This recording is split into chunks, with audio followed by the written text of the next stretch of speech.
What is going on, Wolfpack? This is the Wolf of Roto Street here with another episode of the Fantasy Fullback Dive, where we go live for our first ever rankings rundown of 2019. We're going to cover the most important but also most volatile position, the running back position. It's obviously, if you can lock down 2, 3 workhorses even, it sets you far above 80% of your league.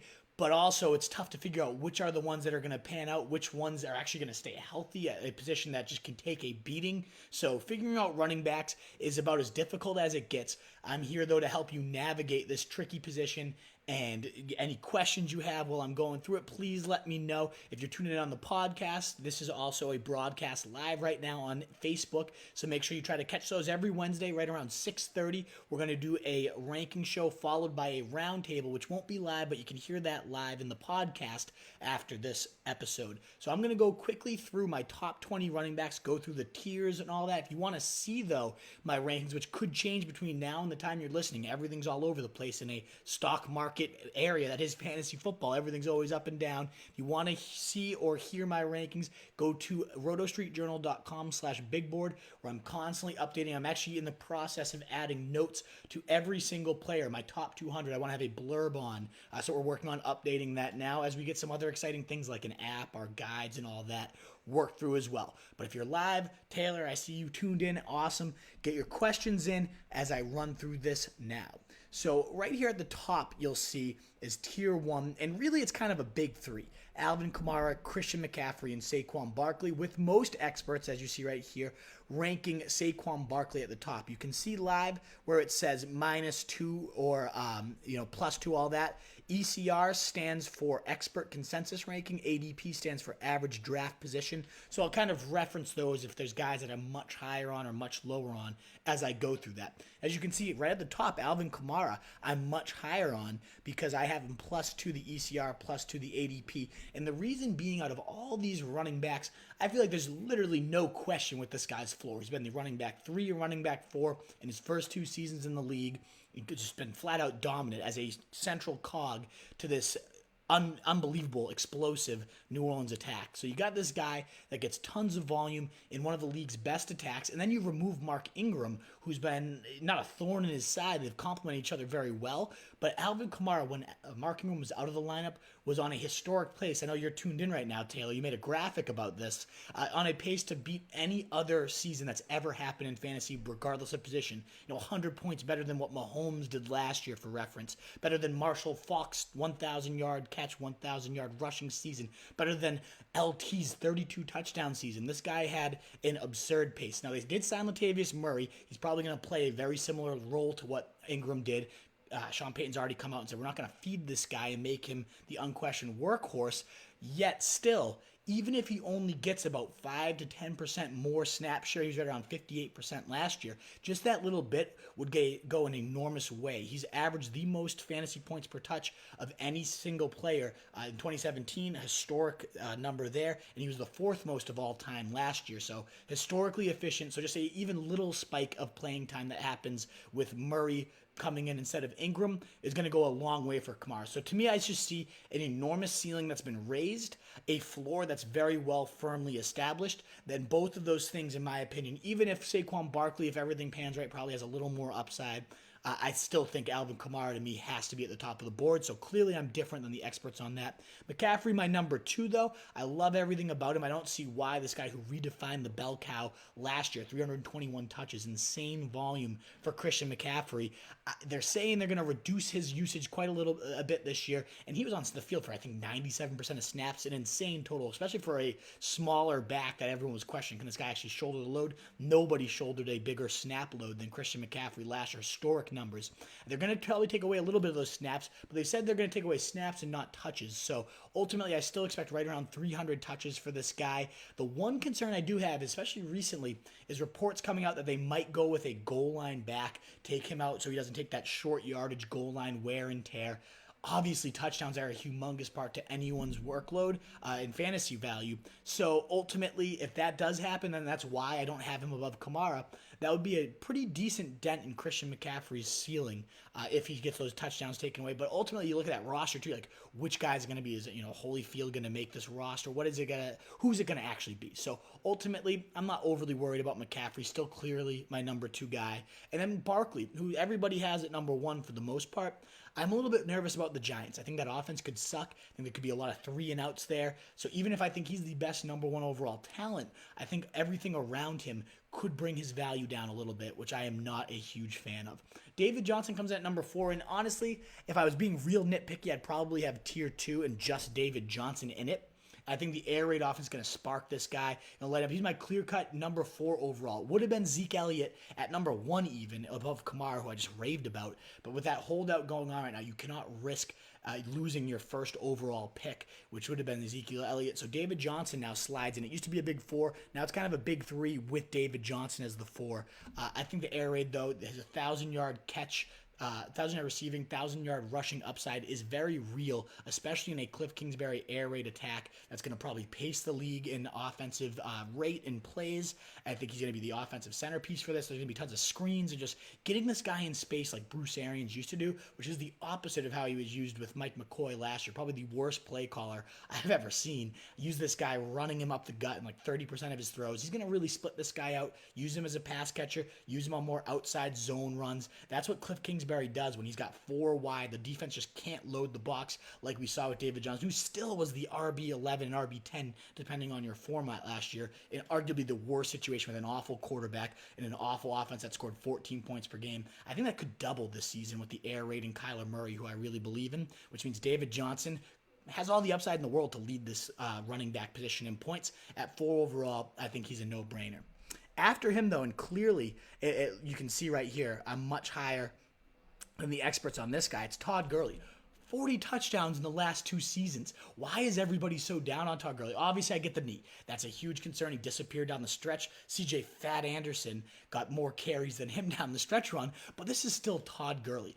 Yeah, they're going to manage his reps a little bit more. They draft Darrell Henderson, but I saw a great stat from Scott Barrett that backfield averaged over 440 fantasy points last year. If you give Gurley even like 50-something% of that, then he would have outperformed what he's getting drafted at currently. So I slide him in for right around 60 to 65% of those touches, but more importantly, they're not going to take him out of the goal line for a 5'8", 190-pound running back in Darrell Henderson. So Gurley, one of the best finishers in the game, he's averaged by far the most red zone and goal line rushing attempts these last 2 years in an offense that's averaged over 30 points in back-to-back years. Do you really think Sean McVay is going to regress? No. Do you think Todd Gurley's going to lose that goal line role to a pipsqueak running back? No. So is this guy going to probably score 15 touchdowns? Yes. The only concern, of course, is the knee. If he gets hit the wrong way and then it's gone, could lose him at any moment. But that's any running back out there. I'm going to bet on the number 1 running back, the first guy to do this in 15 years, go back-to-back years as the top scoring fantasy player. I'm going to bet on Todd Gurley, who did that in 14 games last year nonetheless. So this guy was an absolute monster. Wasn't under 22 fantasy points over that in every single game but 1 last year. I absolutely love him. Come next, James Conner. The Steelers have had a running back 6 or higher for 6 straight seasons. So, I'm going to bet on that. James Conner was RB5 last year despite missing a few games. They just feed workhorses. I know they say Jalen Samuel's standalone role, but I'm not buying it. Behind him, Joe Mixon could be that next Todd Gurley style centerpiece for Zach Taylor, who's going to be putting his own kind of version of the Sean McVay offense out there. You merge the running and receiving games. Mixon's perfectly built for that. He would have been even higher. He was 5th overall on my big board only a month or 2 ago, but he lost Jonah Williams, the best run blocking tackle in the draft. Thought it was going to be a huge boost to him. He gets taken out. AJ Green's now dinged up, and we don't know when he's going to be coming back. So you lose a little bit of value there for Joe Mixon since this offseason started, but I still think the touches are going to be there. The offense could take a nice step forward as a whole under Zach Taylor. They've been just as vanilla as can be when you had Marvin Lewis and gang there. So I really like what his upside could be. Le'Veon Bell, one of the most intriguing picks, but also risky picks here. The guy is the all-time leader in fantasy points per game. out of any position, 21.9 points per game, but he was benefiting greatly from this explosive Steelers offense, from a team that just was willing to feed him 400 touches year in and year out. I don't know if he finds that with the Jets. We've seen a lot of confusion with Adam Gase and his running backs as of late. He had a workhorse riding past. He had 4 straight RB1s from 2013 to 2016, with Jay Ajayi being the last of them. So I still don't think, I'm not overly worried. You don't sign Le'Veon Bell to that money, even if he said he wouldn't have done it himself. You don't sign him to that money to not use him as a featured back. So 300 to 350 touches. He's not going to see the 400 that he used to see because other guys will get sprinkled in. Ty Montgomery is apparently sharing the backfield at the same time, being used on a lot of those same routes that they might use Le'Veon Bell in. So I think his usage takes a little bit of a hit. And what I really don't like is the pace that Gase has played at. He's been bottom 4 in the last 4 years in pace and plays run. That hurts Le'Veon Bell, who barely fed off that Steelers attack that was all about pace and rolling, just bombing teams and relentlessly attacking them. That's not what Gase's style is. So if he's going to slow this thing down, it could really hurt Le'Veon Bell. A guy that I might consider taking above him, actually, is Dalvin Cook. Huge offensive coordinator switch to Gary Kubiak. I think it's fantastic news for Dalvin Cook.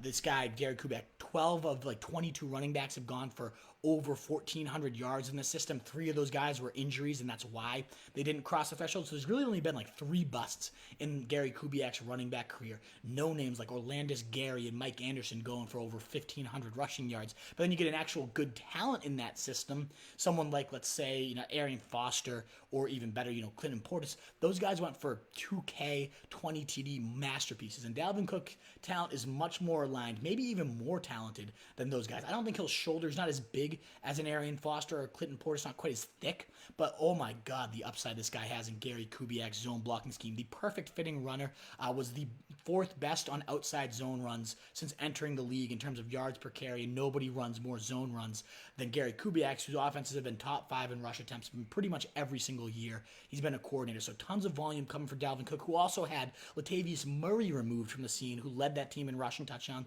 led that team in rushing attempts even last year. Part of that was Cook's injuries, I get it. But still, that's a huge removal and a huge addition in the coaching factor for Dalvin Cook. It's really only health. And if he stays healthy, I think a lot of these injuries have been, obviously a torn ACL and then overcompensating for that.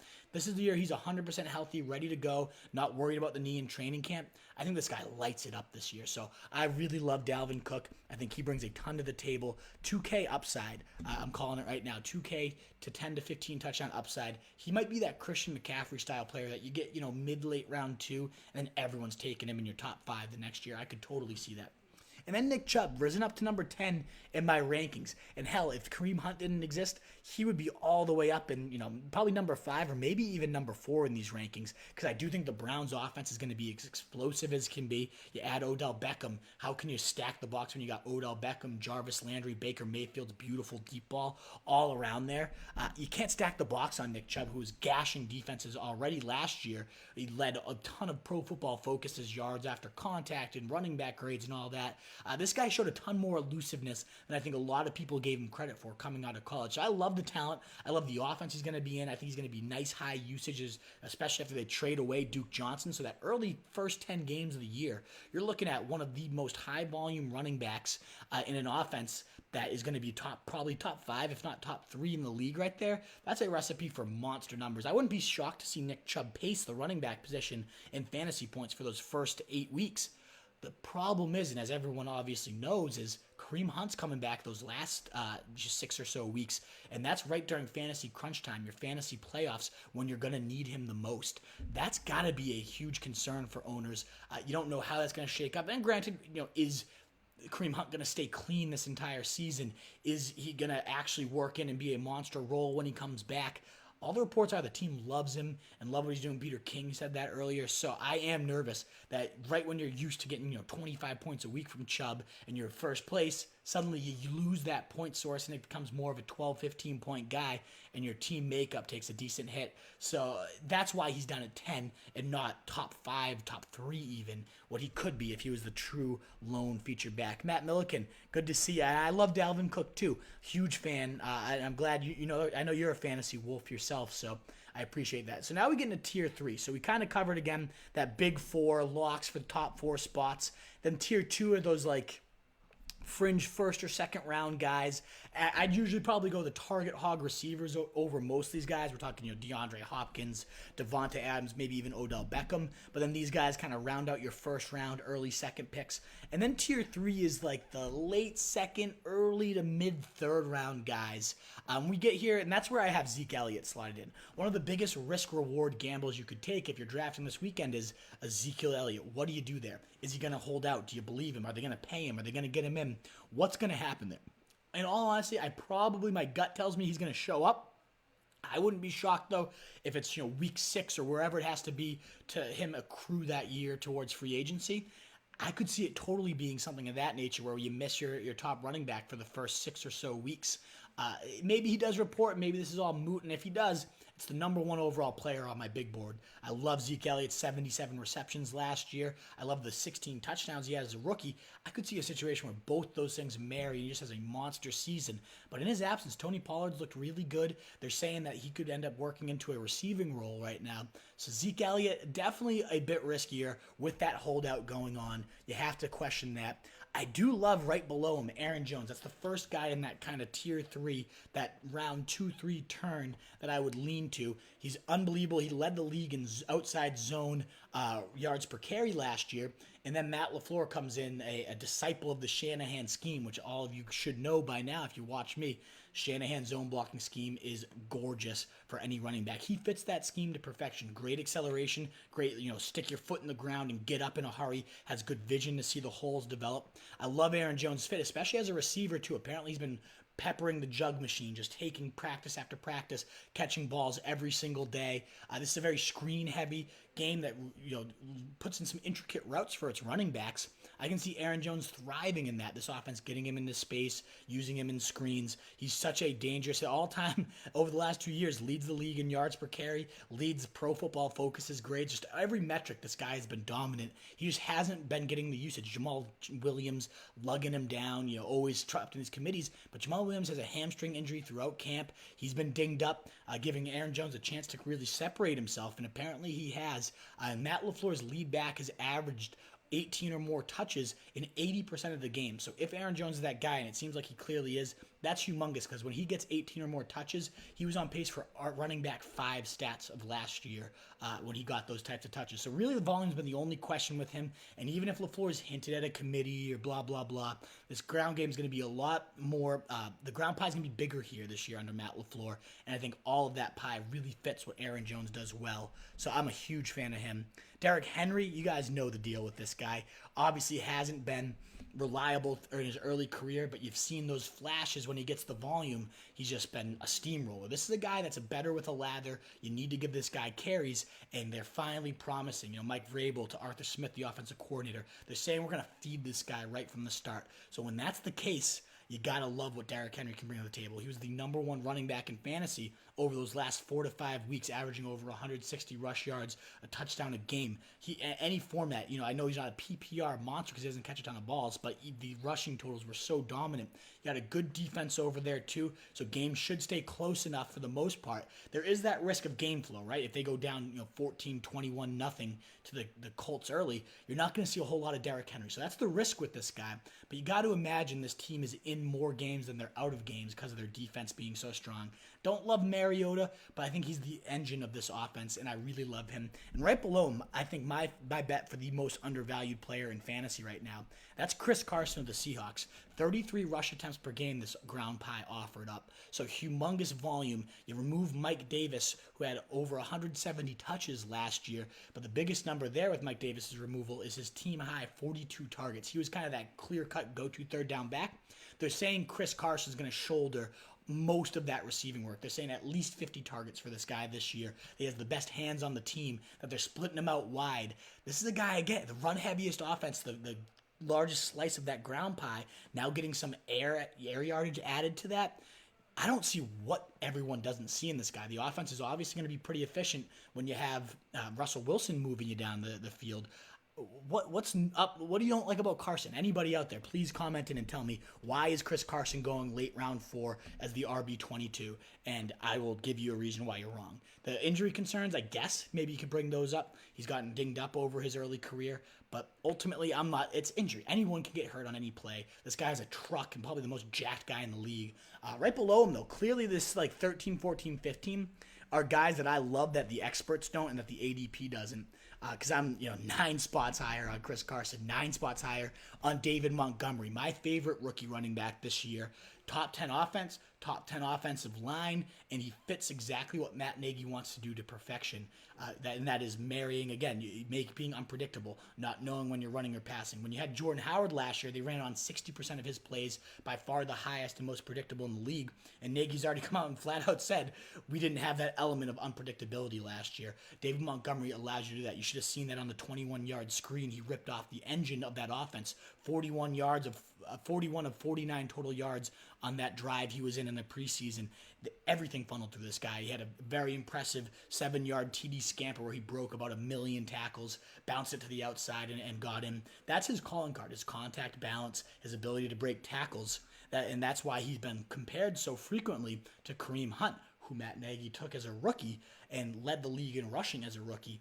You got to see those comps. You got to see that similar style. And you got to think David Montgomery has all the upside in the world to do something similar to that. Broke 100 tackles in back-to-back seasons in college football. The only running back to ever break 100 tackles. Needed it in back-to-back seasons. There's some real talent here with this guy. I think he could thrive in this season coming up. Beyond him, you got Marlon Mack.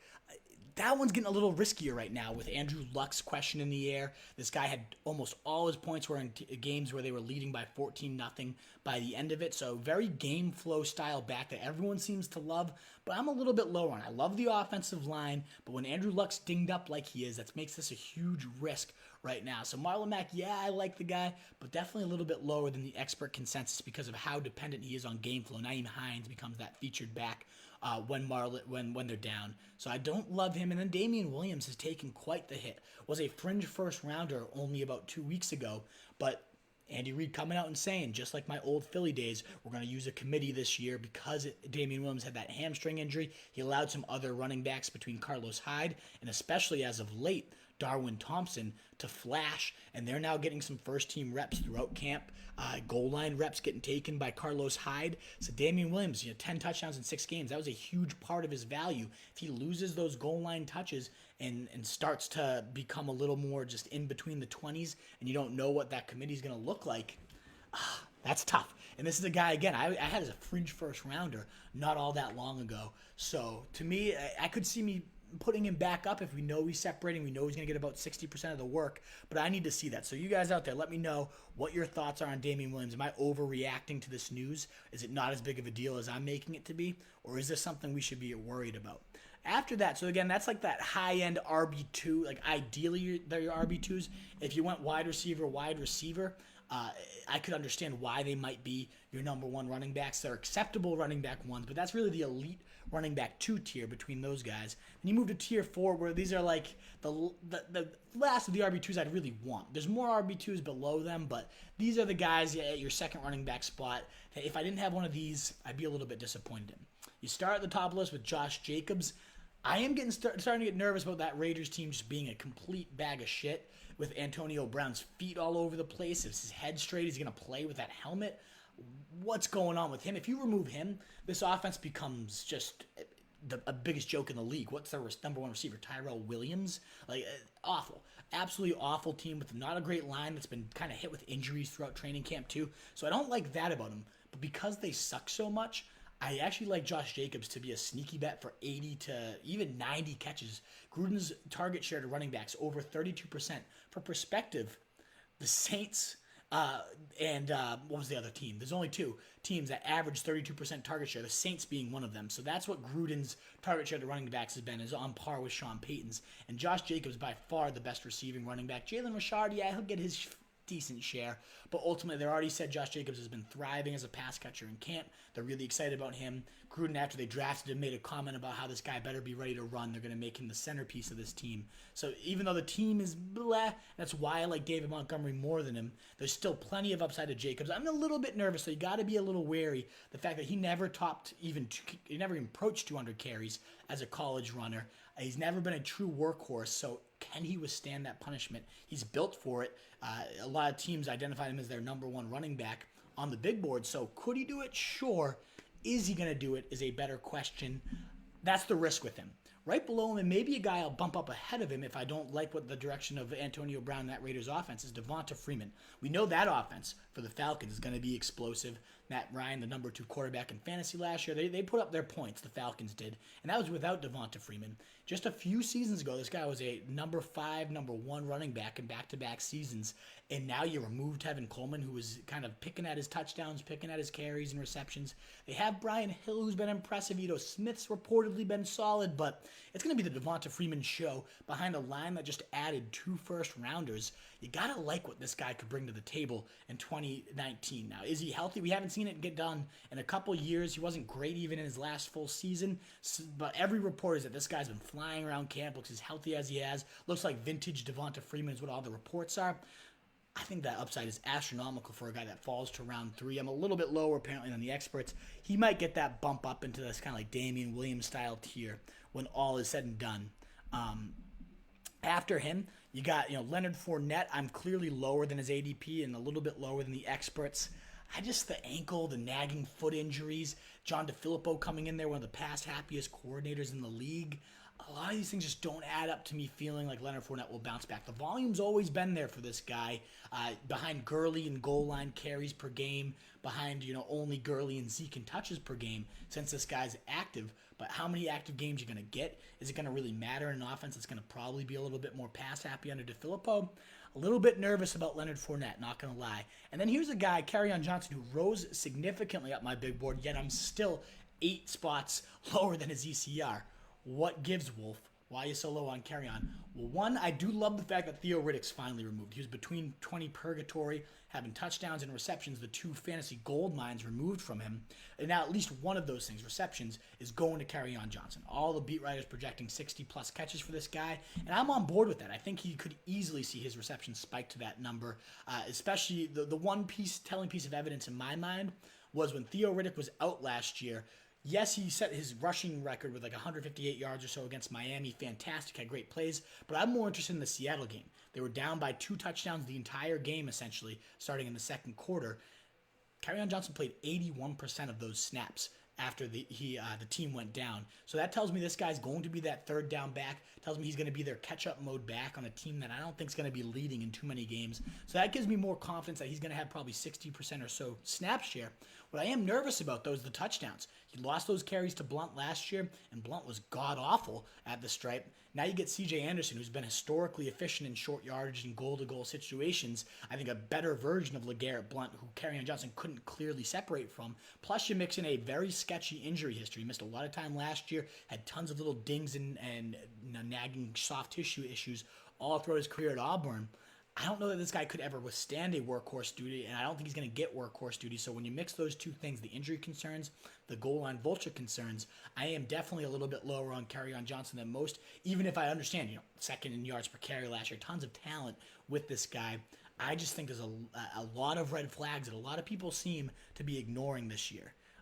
But Sean Gallant telling me KJ's fire. So, some people, a lot of people are very high on this guy. I'm not one of them. Below him, Mark Ingram, one of my favorite guys to target. He falls like round 5. This is going to be the run-heaviest team. It's not even that bold of a prediction. Greg Roman's teams have been, 1 through 5 in rush attempts in pretty much every single season that guy's been a play caller over his 6-year career. When Lamar Jackson took over last year, they became like a 62 to 38% pass. So 62% run with Lamar Jackson. Understand they've already said that guy's going to be continuing to run the ball. So you got Greg Roman, one of the run heaviest guys. Uses a lot of traps, tons of different.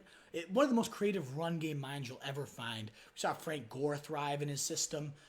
It's just unbelievable for a running back. A running back's paradise. Then you got Lamar Jackson, who should hopefully also play that Colin Kaepernick role pretty well and move this offense down the field at a good clip. I love everything Mark Ingram brings to the table. A great receiver. They're not going to take him out of the on third downs. He's been a number one running back in 4 out of 5 years with the Saints, and that's in a split style committee. He's been unbelievably efficient when he's with the Saints. They've had one of the better run blocking lines. I understand that. And you got Drew Brees threatening defense, so the boxes are light. But Ingram's by every single metric, Pro Football Focus, whatever you want to look at, yards after contact, all that. He's been unbelievable. So I really like Mark Ingram. I think he brings a ton to the table. And then below him, that's where I slide in Melvin Gordon. Now, obviously, if he's there, he's my number 4 or 5 running back. Unbelievable upside to having that running back 23. But I think this guy's dug in. This is kind of my gut here talking. But he said when Le'Veon Bell's situation last year, he said, I would do the same exact thing, and he's currently doing the same exact thing. I don't know that he shows up. It sounds like the Chargers are dug in. We see Eckler and Justin Jackson showing that, they can probably carry the load if Melvin Gordon doesn't show up, which hurts his leverage quite a bit. These are the running backs. I look at all these guys, and I couldn't pass up on the high-end RB2 upside of any of them for Melvin Gordon, who could just be a complete zero on my team all year. But after them, that's where I'm like, okay, I'll take this risk. So he ends up sliding in about 40 or so overall after the first 3 rounds. That's where you might have, 2 running backs already. Then I could stomach that. It is tough to be those 2 holdouts between Zeke and Melvin Gordon. There could be an owner who drafts this weekend, gets Kamara like 2 or 3 overall, gets Zeke in the second round, gets Gordon in the third or fourth, and both those guys come back. Imagine if you had Kamara, Gordon, Zeke. You're not losing your fantasy league. You're winning it all. So you got to keep that in mind too. Like you could make a league-winning move by taking Melvin Gordon, but it also could blow your team out too if he never shows up. It could be that Le'Veon Bell situation. So if you did take him, you have to take that plunge on Eckler and Justin Jackson early too. It's probably worth the risk though. I mean, Melvin Gordon, what a monster. 12 touchdowns or more in back-to-back-to-back years. Just so well used as a receiver, as a runner. Just a perfect home for him. So you got to hope as a fantasy owner he comes back. I'm drafting Sunday. I really hope he's back by then. And then we move to tier 5. This is kind of like the flexes, and if they were my running back 2s, but I had, Kelsey and the stacked receiving core, I'd kind of be okay with that with these running backs. You see Phillip Lindsay, he would have been, right around Josh Jacobs here at 18, but they go out and sign Riddick. Now, I get Riddick. He broke his shoulder. He's going to be out 6 to 8 weeks. That kind of gives Lindsay a decent bump up. Still, though, it could be that 3-headed nightmare. Royce Freeman is apparently a much closer to 50-50 split this year. Lindsay only needed about 50% of the snaps last year to dominate and have over 220 fantasy points. As undrafted free agent, that's the most anyone's ever had at the running back position. But I love the talent. I think the talent fits this zone blocking scheme that Rich Scangarello, their new offensive coordinator, is going to bring there from the Shanahan tree. Lindsay has unbelievable vision, unbelievable one-cut ability. So I love the fit. I love the talent. I like the system that's coming into place. But if Freeman's eating about 50% of those carries, if Theo Riddick takes a bunch of receptions when he comes back, Lindsay definitely takes a decent hit because of that. So 24 as a flex, I would absolutely love this guy. But, oh man, whereas I would have him at RB17, RB16, a little bit of a hit now with that happening. Then Sony Michel. I love the latest reports that he's separating from Damian Harris. Maybe he won't lose those goal line carries like everybody was projecting, everybody thought, everybody rang that death bell for him there. If he has the goal line role, then he should be right up here, along Jacobs and Freeman, because we saw in the playoffs what this guy could do.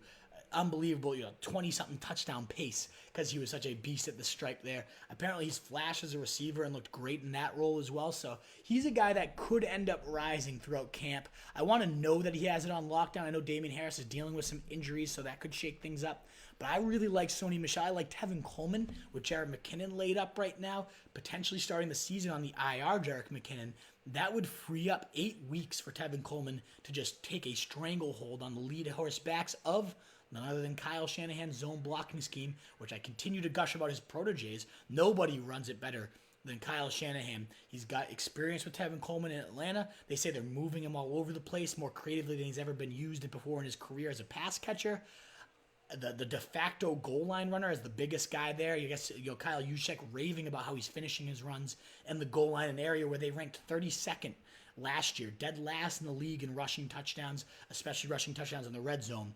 Tevin Coleman could easily rack those up with Jimmy Garoppolo coming back, maybe sparking this offense to its truest potential. If this guy is, a 60-40 split with Breida, he is going to absolutely feast on receptions, on touchdowns.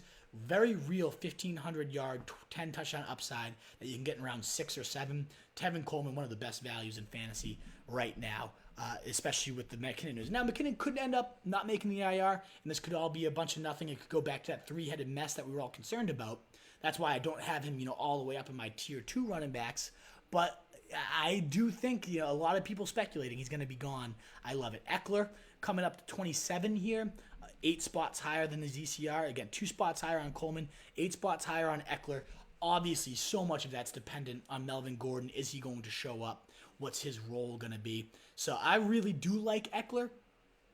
So many good metrics about how efficient he was. You see in their first preseason game, if Gordon wasn't to show up, Eckler was on the field for 12 of 16 snaps with the starting first team.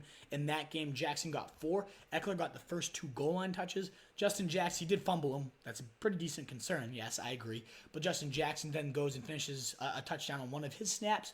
It'd probably be a little bit of a committee, but it looked like Eckler would be the heavy favorite, and that's how it was whenever he was on the field. He would out-touch, out-snap Justin Jackson.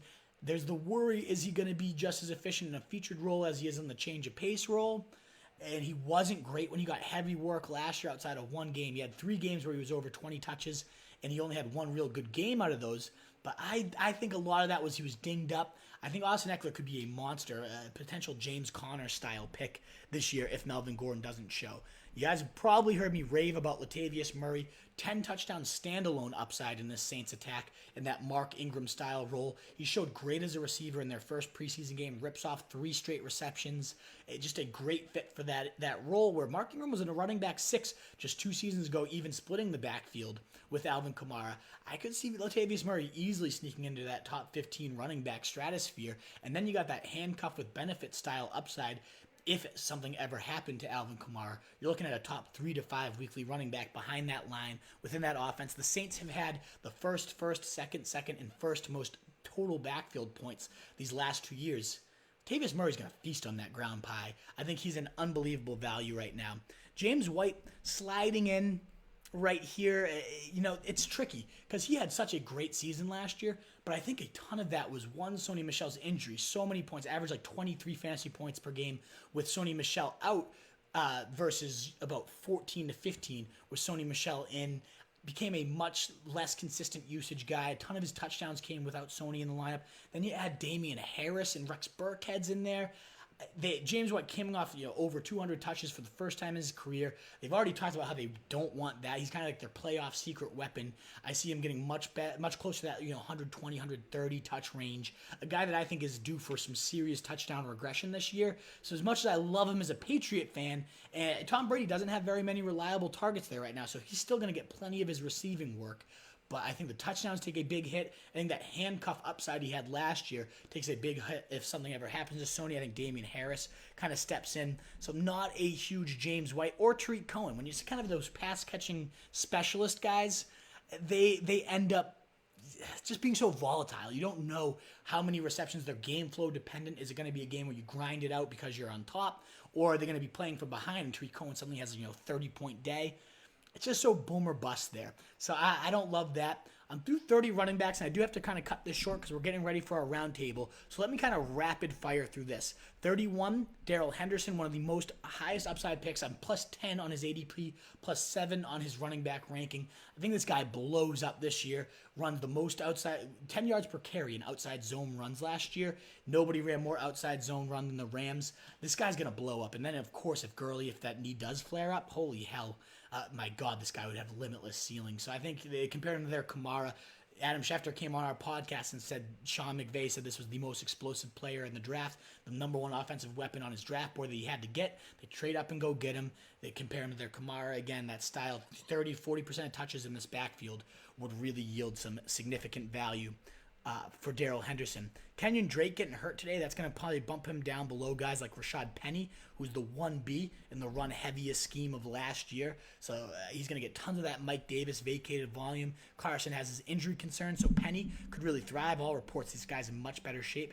Guy significantly lower than what his talent is on this board. One of my favorite talents when he's fully healthy, but he's already dealing with hamstring injuries because he's compensating for the knee surgery of last year where he had to have about 3 different surgeries. Still hasn't been medically cleared. That offensive line is god-awful when Trent Williams isn't there. That offense as a whole is god-awful when you got Case Keenum leading the charge and no receivers to speak of.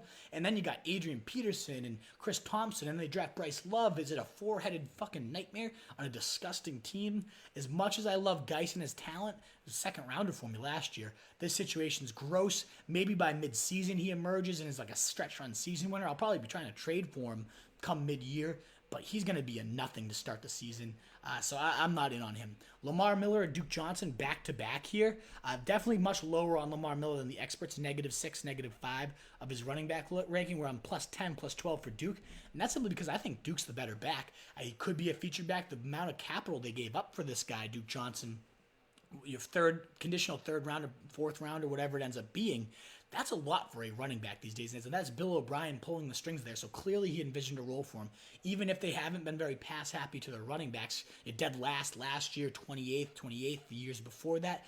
Bill O'Brien hasn't loved throwing to his running backs, but he hasn't had a guy like Duke Johnson who graded out 90.9 on Pro Football Focus's ratings as a receiver, the fourth highest grade of anybody for the last few years. This guy's a beast. I really like Duke Johnson. I think he adds a ton. I could see him kind of becoming a no-huddle team where Duke Johnson's just that guy in the backfield. I really like him. Miles Sanders, what an intriguing talent behind the best offensive line in the league in a top 5 offense if Carson Wentz is fully there. But you can't expect all that much from this guy to start the season. He's behind Jordan Howard, who's been eating up short yardage and first-team reps. You got Darren Sproles and Corey Clement in pass-catching situations. And Doug Peterson's always preferred a committee. So as good as this guy was at PSU after Saquon Barkley, he only had 3 less yards last year or something of that nature. This guy's very talented. By mid-season, if he's the featured back, he would be an unbelievable season winner. But that's just never how Doug Peterson's done it. And when you got a 4-headed nightmare right now, he's one of the more overrated guys in my opinion, despite being very clear on the upside department. And then last but not least, you got Carlos Hyde here. Clearly, I'm much higher than his ECR, +10. He's been operating as the first back with Damian Williams sitting out camp. So that's obviously a huge upside if he ended up emerging as the starter at any point for this team. So Carlos Hyde maybe gets the goal line touches in an offense that's going to lead the league in goal line attempts probably. There's just tons of upside here. Handcuff upside. If Damian Williams ever went down, he'd be a monster. With them moving to a committee, Carlos Hyde becomes a bit more interesting depending on what type of role he carves out for himself. Last but not least, these are just kind of the tier 7 here. So that was tier 6. Those are like my elite bench, I like to call them. Again, Darrell Henderson, Drake, who's going to drop, Penny, Geis, Miller, Johnson, Sanders, Hyde. Like my ideal stashes right there. And then just the last kind of guys to consider. These are the guys at the end of the draft, the penny stocks to load up on. And I have a much bigger list at rotostreetjournal.com/bigboard if you want to see more than top 50. But I got Tony Pollard at 39 in case Zeke holds out. You got top 5 line. I'm way higher, +34 of the experts ranking right there. I'm a huge fan of Tony Pollard. Justin Jackson in case Zeke holds out. Those are kind of like the holdout contingent guys, but huge upside. Royce Freeman coming in at 41. Ripped off a nice 50-yard run. Looks like a good fit in this zone blocking scheme. Going to get more volume. Breida right behind him at 42 as the clear-cut number 2 with McKinnon shelved. I think he's got a ton of upside. Barber, the clear lead back in Tampa Bay in an offense that marched down the field under Bruce Arians. Bruce Arians has loved workhorse backs in his past. As uninspiring as Barber is, as inefficient and ugly as he is as a runner, I'm not a big fan of him. Devin Singletary, I think, could really end up carving himself out a nice role in this Buffalo offense come midseason. Looked like a true every down back in his first preseason action, so he's a late round penny stock.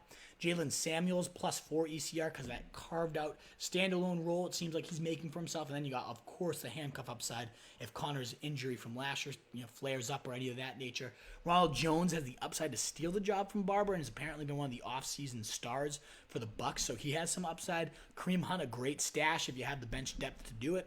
Obviously, you're going to miss him for the 2/3 of the fantasy season, but that last third, the playoff stretch run, if Chubb ever got hurt or if Hunt just comes in and he's that much fresher that they give him the lead back role in this offense, he could be a season stretch run winner. So worth a pick, worth a stash in all areas. And then Kalen Ballage to round out this list of elite stashes, the guy getting the first team reps, and now Kenyon Drake gets hurt. He was already the goal line back. We saw him cap off a drive this weekend already. I really like Kalen Ballage's upside. Alrighty, guys, we're going to hit the round table where we cover all the burning questions for the running position, back position now. I hope you enjoyed this rankings rundown. Sean, thanks for tuning in your comments. We'll do these ranking rundowns every Wednesday, different position from here to the season to get you prepped for your draft day. This is The Wolf, and I will be back on the podcast now with the round table. I hope you enjoy it. Thanks for tuning in. Peace out, guys.